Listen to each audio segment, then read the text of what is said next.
In times gone by, one quarreled oft with Guizhong concerning mechanical principles.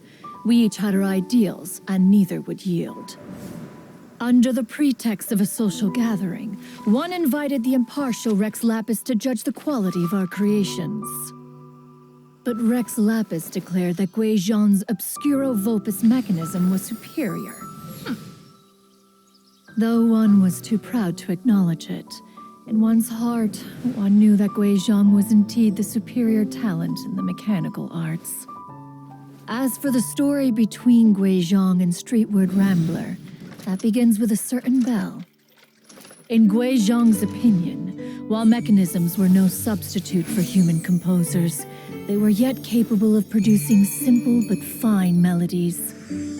But Streetward Rambler believed music to be an expression of the soul, an emotional enterprise that could never hope to be replicated by machinery. They argued endlessly, until one asked Rex Lapis to intercede. He confiscated the bell and designated it for ceremonial use. Thereafter, one would often find them convening in the mountains, discussing music, mechanics, and all the affairs of the mortal world.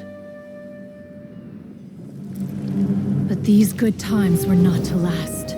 War broke out between the gods, and soon engulfed the Guili Plains. Guizhong was overpowered by the enemy, and fell in battle. When Streetward Rambler and I arrived at the scene at long last, all that remained among the ruins was her lifeless body.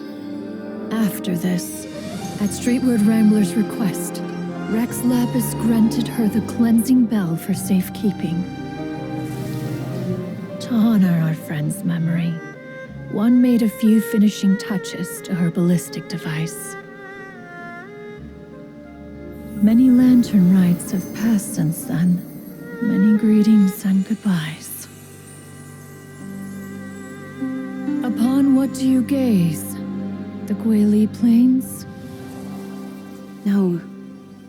It's everything.